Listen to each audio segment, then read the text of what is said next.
pelo seu nome, Faida, porque eu já estou até tão íntima sua de segui-la nas redes sociais, essa construção e esse compartilhamento dos seus ensinamentos nas redes sociais sobre o direito, que eu já me sinto íntima. Eu queria começar a nossa conversa, de fato, te perguntando, de fato, a justiça alcança todas? Que pergunta ótima. Infelizmente, ainda não. E a gente dava para gravar até amanhã sobre este tema. Infelizmente, ainda não. A justiça no Brasil, em um recorte, ela é classista, ela é elitista. Num outro recorte, ela é misógina, é machista. Por quê? Se engana quem pensa que o machismo está apenas dentro da minha casa. O machismo está entranhado em todas as áreas do Brasil. A gente precisa voltar lá atrás e lembrar que as leis foram, desde sempre, criadas por homens e para homens. Hoje a gente pode ocupar alguns espaços, mas ainda a grande massa que cria essas leis, que julgam essas leis, são os homens. Homens esses que vêm de uma herança patriarcal, já que você lembra que o Brasil foi um país que foi colonizado. Veio um modelo europeu, que a Europa tinha como meta que o Brasil fosse moldado. E o modelo era o homem, o líder, o centro. A mulher era um adendo e um padre. Um padre por quê? Porque ia ter uma forte influência religiosa para que essa mulher lembrasse que ela tinha que ser submissa. Então, quando eu lembro isso, eu vejo que a nossa história fez com que o homem achasse que havia uma hierarquia entre gêneros, que ele está em um altar e nós aqui abaixo. Então, realidade é que a primeira lei no Brasil, indivíduo era quem? Eram só os homens. Nós realmente éramos só nós. Então, quando eu falo de justiça, a gente precisa falar que ela ainda é um ambiente, ela ainda é um sistema que minimiza, que ignora a violência contra os nossos corpos, infelizmente. Faida, falando de violência, você cita aqui no seu livro que uma mulher é agredida a cada 6 horas, 14 mulheres, perdão, a cada 6 horas. Isso é um número muito alto.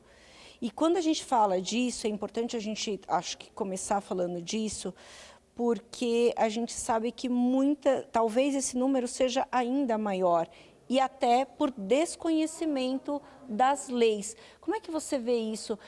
Muitas vezes, por exemplo, aqui, só para a gente ilustrar um pouco mais para o público, às vezes, por exemplo, a mulher é vítima de um estupro dentro do seu casamento, e ela não tem isso como uma violência, ela tem isso como uma vontade prevalecente do seu marido, mas isso é crime. Como é que de fato, a gente dimensionar todo esse crime todos esses crimes que acontecem contra as mulheres e até fazer com que elas entendam que, sim, isso também é crime? Quando eu escrevi o livro, eu refleti muito sobre, vale a pena só eu explicar sobre crimes, sem que todo mundo entenda por que nossos corpos são violentados. O Brasil teve uma colaboração, o Brasil Estado, o Brasil Poder Público, teve uma colaboração gigantesca no que hoje ainda ocorre. Como eu disse aqui antes, o Brasil foi colonizado por homens, criado para homens, e estes mesmos homens criaram leis que oprimiam as mulheres e colocavam a mulher como uma serva. E hoje ainda a gente vive resquícios disso, porque antes estava lá na lei que eu tinha que transar com meu marido. Antes estava lá na lei que ele podia me dar um soco na minha cara, me matar, que o problema era dele. Antes estava lá na lei que sem anuência do meu cônjuge, eu não tinha o direito sequer de ingressar com uma ação judicial. Então, note que o poder público foi criado por homens e para nos excluir, para criar essa falsa ideia de quem tem as rédeas da nossa vida, quem dita quando, onde, como e até quando eu vou viver é o homem. E por essa razão, muitas de nós que vivem às vezes numa relação abusiva, porque aqui a gente reitera que a gente fala de um ciclo violento que tem início numa relação abusiva que muitas mulheres normalizam porque de uma maneira histórica foi dito a nós esse reggae mentiroso que a gente tem que aguentar quieta, que o sexo é direito do homem. Pera, que direito que é? Meu corpo é meu. Eu não sou vaso para ninguém vir em cima de mim. Não. Mas antes, essa era a regra. Hoje não. Hoje, inclusive, nós temos julgados com cônjuges réus por estupro marital. Porque o homem não pode violar, invadir o meu corpo sem minha anuência. O meu corpo não é do outro. O meu corpo é meu, eu não sou um objeto, eu não sou uma coisa. Da mesma forma, sempre nos foi ensinado que quando um homem bate, é porque ele está bêbado. É porque ele está reagindo a algo que a gente fez. E muitas vezes a nossa própria rede de apoio que está em volta, mãe, irmãs, amigas, quando a gente relata que foi vítima de uma violência física, ela diz assim, mas o que você fez? E isso vai para o homem que fala, olha o que você me fez realizar. Então ele nunca age, ele só reage a uma ação nossa. A gente precisa romper com esse dogma. A gente precisa lembrar que não existe uma hierarquia numa relação íntima de afeto. Uma relação é a soma de dois corpos que se respeitam de maneira igual. Porque amor não machuca, amor não dói. O nome disso é abuso. Com certeza, e é importante que a gente tenha isso em mente, principalmente nos pequenos sinais que invariavelmente enveredam para uma situação muito mais grave. Agora, se a gente olhar historicamente o direito brasileiro, a gente pode dizer que a gente evoluiu. Se a gente, por exemplo, pensar que antes da Lei Maria da Penha, era difícil, inclusive, para o delegado, para a delegada, classificar aquele tipo de crime. E a partir da Lei Maria da Penha, a gente teve um ganho ali em termos de punição para um agressor. E aí depois a gente tem o feminicídio, que também ajuda a enxergarmos esse problema de uma maneira um pouco mais clara. Como é que você vê essa questão dessa discussão das leis, dessa evolução das leis que a gente teve ao longo do processo? E aí, e como agente da justiça, onde é que a gente pode parar? Como é que a gente pode melhorar ainda mais, aprimorar ainda mais essa questão? Antes eu só tenho que relembrar aqui, tá? A Lei Maria da Penha, ela não nasce do amor que o Brasil tem às mulheres. Ela nasce de uma omissão do Brasil com as mulheres. E assim sendo, a gente entra agora na resposta. O problema hoje aqui não é a lei, nós temos leis hoje, temos muitas leis. O problema é o corpo humano que recebe esta mulher e que aplica essa lei. Porque muita gente fica assim, mas a lei não vale nada, mas não é a lei. Nós temos leis hoje robustas que protegem e amparam a mulher. Só que, como eu disse no início, lá atrás, a gente precisa lembrar que o machismo, ele também está entranhado em quem recebe a denúncia, em quem julga o processo, em quem aplica a lei. Então, a gente precisa abrir um debate. urgente sobre esse corpo humano que recebe essa mulher, sobre esse corpo humano que julga esse processo, para que ele possa tirar, excluir o viés machista e misógino dele e também, de igual maneira, enxergar a mulher como um indivíduo. De igual maneira, fazer com que a lei seja cumprida de verdade. Porque, veja só, eu gosto muito de dar esse exemplo daquela, não é atriz, é modelo, Mariana Ferrer. Você lembra que teve aquele ato de horror daquela mulher numa audiência em que o advogado da outra parte usou imagens íntimas dela, humilhou ela. E aí, com isso, criou-se uma lei. Criou-se uma lei onde incluiu-se um artigo e dizendo que as vítimas de crimes não podem ser humilhadas em audiência. Mas isso não é óbvio? Ali não é um ambiente que tinha que acolher essa vítima, proteger essa vítima. Naquela sala havia um homem advogado, naquela sala havia um homem juiz, naquela sala havia um homem promotor.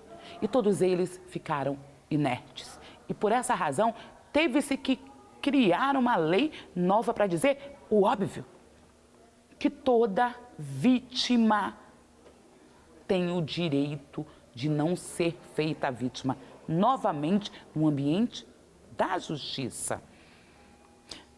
Agora, estamos em agosto, em junho, julho, a Maria da Penha teve mais uma emenda, já foi inúmeras, né? Porque, e isso é uma outra coisa que a gente aqui fala. Por quê? É para que a lei fique ainda melhor? Não, porque estavam aplicando o oposto. E aí você, mais uma vez, cria uma emenda para dizer o óbvio. A última agora, para dizer que a medida protetiva de urgência independe de prova, independe de uma ação em curso. Mas isso já estava lá também. Quando eu falo de uma medida protetiva, eu falo que há risco de dano. Eu não falo sobre o dano em si. Eu dou ela para evitar que essa mulher sofra uma violência ou morra.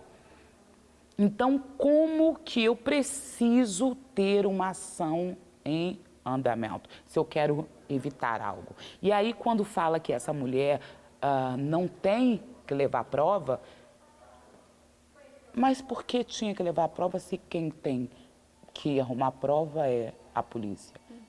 Com o inquérito. O inquérito existe para arrumar prova, não é a vítima que vai arrumar prova. É o poder público. Entende isso? Então, o problema hoje não é lei. O problema hoje é o corpo humano que olha essa lei e a usa de uma forma errada para evitar que esse agressor seja punido e que essa mulher tenha um amparo legal na qual ela tem direito.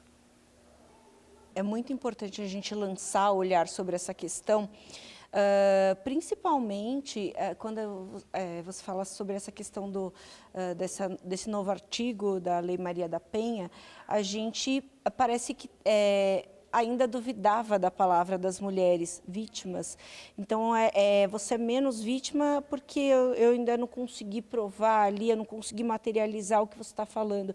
Então, a impressão que dava era essa. Então, é importante que a gente tenha esse olhar crítico também para toda essa questão.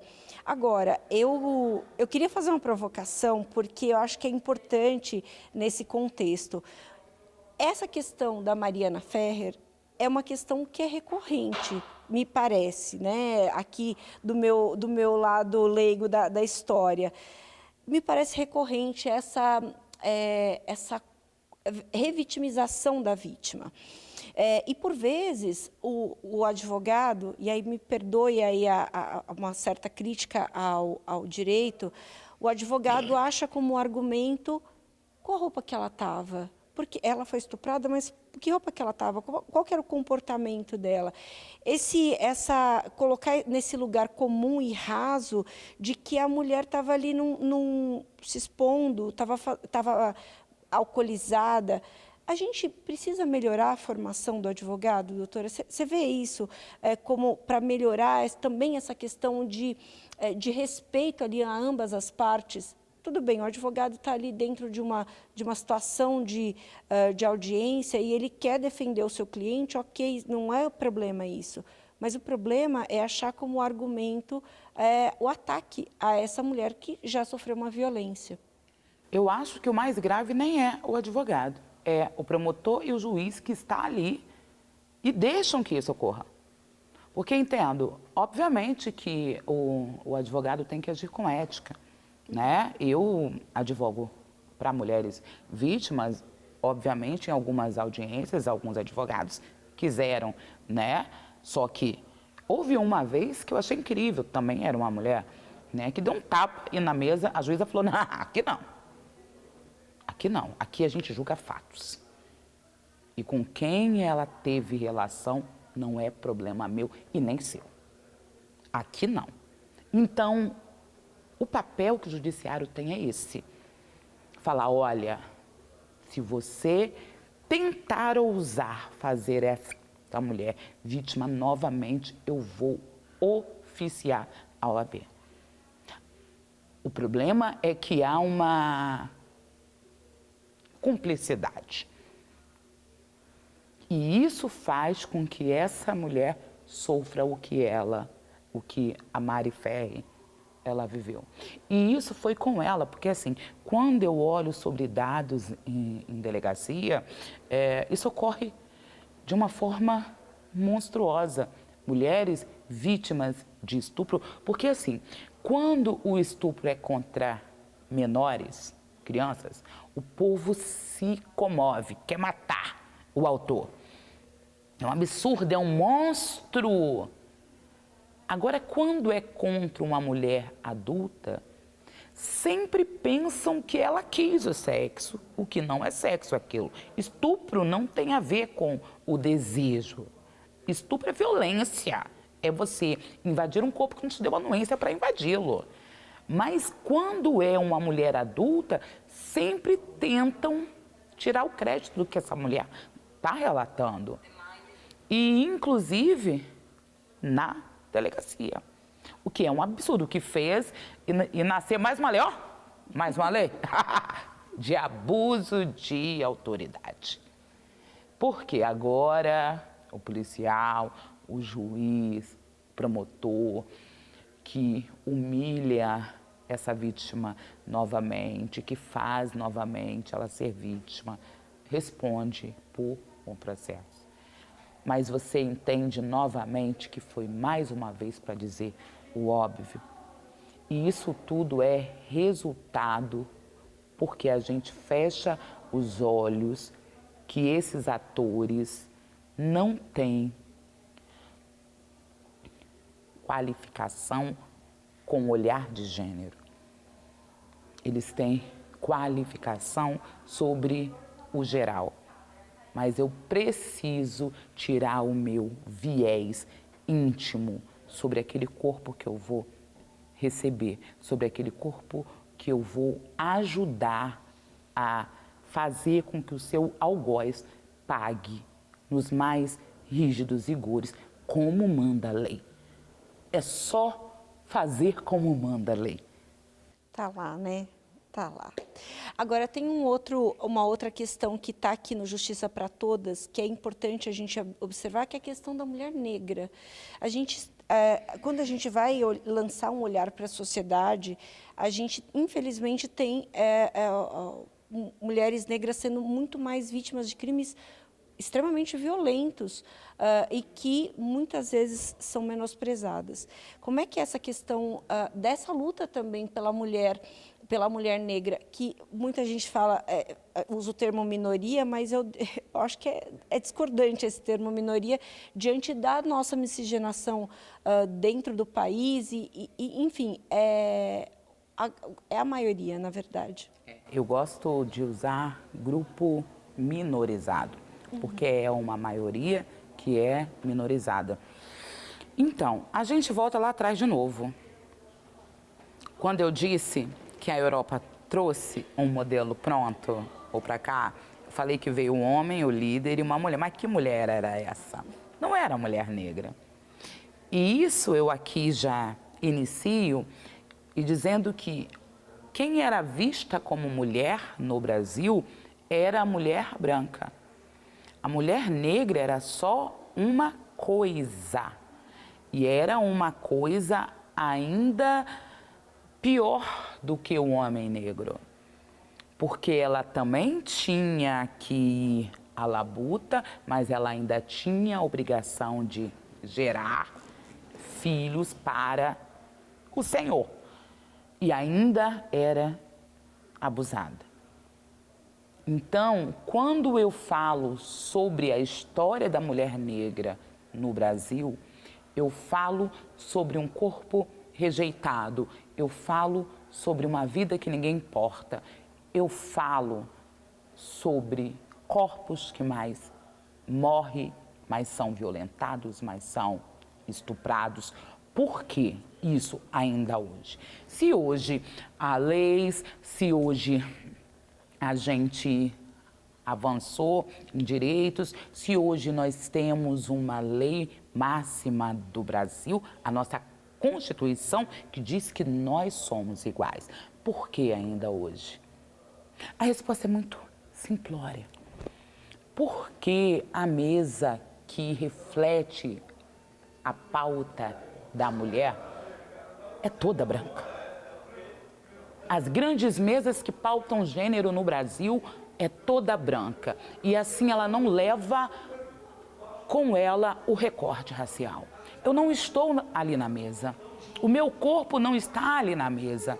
E o resultado é ações, programas, políticas públicas que não alcançam o meu corpo e, por isso, isso se reflete em números das que mais morrem, das que mais são abusadas, das que mais são violentadas. Afinal, eu também não sou uma mulher, então a gente precisa falar de um Brasil não apenas sobre o viés do homem, que é machista, mas sobre o viés da mulher branca, que esquece de incluir a mulher negra no mesmo copo, igual, para que ela também tenha amparo das mesmas leis. A gente está, obviamente, que na maior casa legislativa da América Latina, a maior casa estadual legislativa da América Latina. Hoje a gente tem, entre os 94 deputados, 25 mulheres. É um número histórico aqui dentro do parlamento. E aí a gente olha para a Câmara Federal e a gente também tem um aumento do número de mulheres. Isso é um passo? Você vê como um passo?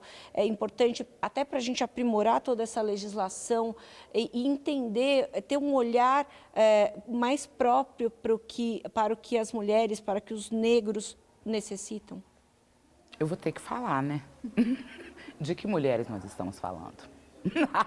Aí a gente volta ao que você me indagou agora aqui. De que mulheres nós estamos falando? Por quê? As mulheres que estão ocupando esses cargos ainda não são as mulheres negras. A nível de Brasil, vou falar de Câmara, são 12%, enquanto as mulheres negras 1,4%. E isso recai em quê? Recai em ações, leis, programas que atinjam apenas um grupo. Aqui a gente tira vários recortes. O recorte de que nem toda a mulher entende que ela não está ali ocupando um espaço dela, mas ela está ocupando um espaço coletivo para todas nós. Este é um ponto. Então a gente precisa não só ter números, mas números que entendam o que fazem ali. 2, também a gente precisa ter mulheres, ainda que não sejam mulheres negras, mas que sejam antirracistas na prática. Eu falo muito, quando o seu antirracismo sai da falação para a ação. Então, quando eu penso que ali estou para ajudar outras mulheres, e obviamente, estando ali, nós vamos ter mais ações e leis que ajudem as mulheres, que eu possa refletir sobre todas as mulheres. Foi agora, e na Câmara, incluído um relatório de um projeto de lei que eu indiquei, com muito orgulho, de tanto eu bater. Porque assim, todo mundo tinha muito orgulho de falar sobre o 180. 180 ajuda as mulheres, 180 ajuda as mulheres. Eu perguntei que mulheres vocês estão falando. Porque a mulher surda não liga o 180. Você sabia? Você tinha ideia que a mulher surda, ela liga para o banco dela, que é acessível. Mas o 180 não era acessível.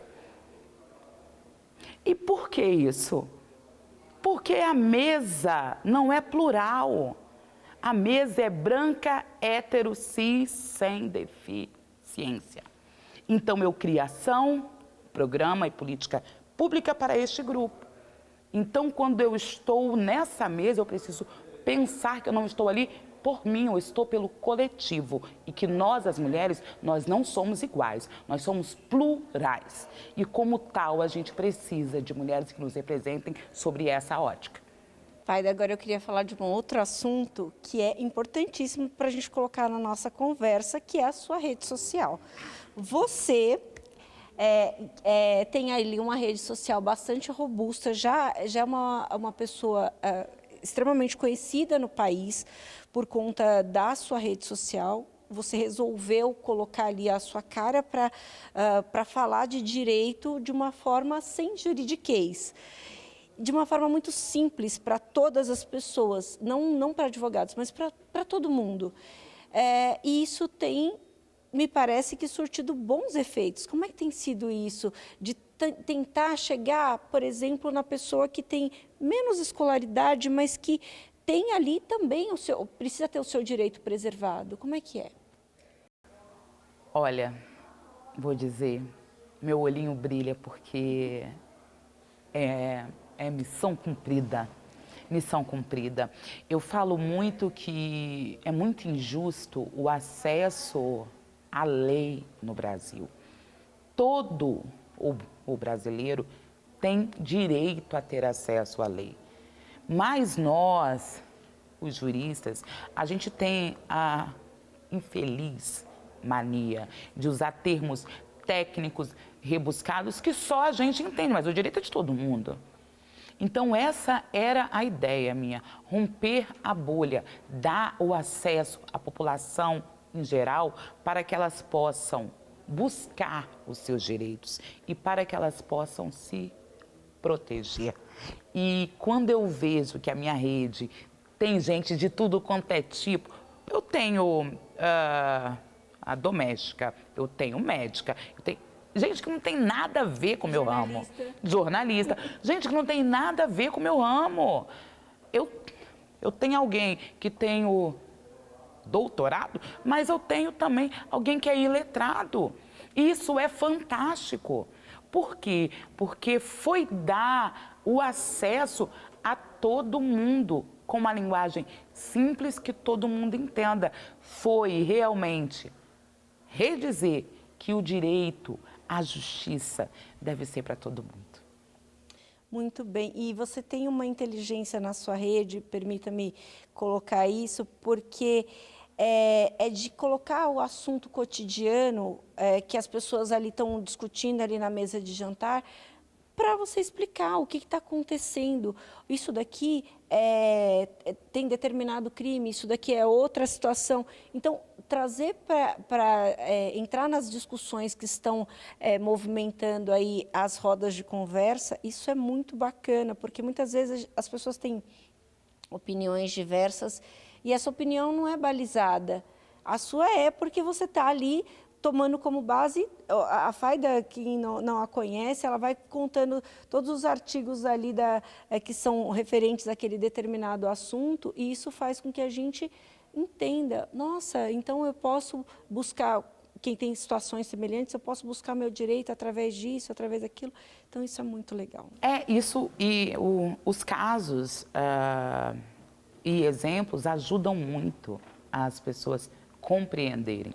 E não raras vezes, sempre que eu gravo um vídeo sobre um caso, eu recebo inúmeros e-mails. Doutora Fayda, meu Deus, então isso era que eu sabia que tinha algo errado. Então isso é muito legal, né? Porque mostra que a forma como eu optei em explicar a lei está realmente realizando a missão. É muito bacana saber que as pessoas hoje conseguem entender os seus direitos. Outro dia eu estava em um evento aqui, encontrei um rapaz, ele falou assim, doutora Fayda, é você mesmo, me dá um abraço, que não sei o quê. Eu falei, nossa, que legal. Ele falou, eu tenho uma planilha de ações que eu vou entrar. Que agora eu descobri tudo que é crime que você me ensinou. Eu achei aquilo fantástico. Fantástico. Ele falou, eu tenho uma planilha, eu agora sei a lei todinha. Isso é muito legal, foi muito gostoso. Eu vou lhe contar que eu vi uma repercussão de um determinado caso que você falou na sua rede social, e aí eu sou muito curiosa com os comentários. E os comentários eram oratória de milhões. Eu achei aquilo sensacional, e as pessoas faziam, e eram assim, uns 200, 300 comentários, e todos eles muito positivos com relação ao seu posicionamento e à sua forma de se expressar. Todo mundo entende. E eu queria agradecer imensamente. Doutora Fayda não é de São Paulo, ela está em São Paulo para o lançamento do seu livro. Amanhã. Esse programa é gravado, mas é importante que quem tem acesso, né, quem tem interesse em saber um pouco mais, venha conhecer o seu livro. Isso é muito importante. Justiça para todas. Queria, de novo, agradecer. Como eu falei, a doutora Fayda é do Espírito Santo, veio aqui para o lançamento do livro e aí aproveitou para vir conversar conosco, o que nos honra muito, porque ouvi-la é muito prazeroso. Você trouxe muita vivência importante para a gente, para o nosso programa Cultura e Saber. Muito obrigada. Eu que agradeço, e quanto a tudo que eles dizem lá sobre a minha voz, a minha eloquência, eu fico toda cheia também. E assim, não adianta querer ir brigar comigo, porque eu não falo vozes da minha mente, né? Eu reproduzo o que diz a lei. Se a lei diz, pode. Se diz que não pode, não pode não. Agradeço muito o espaço, foi uma honra poder estar nessa casa que eu tenho um enorme respeito e que eu estou imensamente feliz, porque eu tinha o sonho de um dia entrar aqui. Então, hoje a gente ainda vai realizar uma tour que ela me prometeu e foi uma honra muito grande, tá? Gratidão, conta comigo sempre. Obrigada, doutora. Muito obrigada. Em prol de todas as mulheres. Antes de terminar a nossa conversa, eu queria que você desse uma dica de livro. Um outro livro que te inspira, que não o seu eu sei que te inspira, mas outro livro que te inspira, eu acho que é muito legal, porque aí a gente aumenta a nossa corrente de leitores. Eu amo muito ler a Bell Hooks, né? Eu sou muito fã, eu tenho todos os livros. Tem um livro dela aí, já emendando com o assunto nosso, que diz, e eu não sou uma mulher? E eu indico isso para todas as mulheres, porque às vezes nosso viés íntimo impede que a gente enxergue a pluralidade que nós somos. Então, leia Bell Hooks. E eu não sou uma mulher.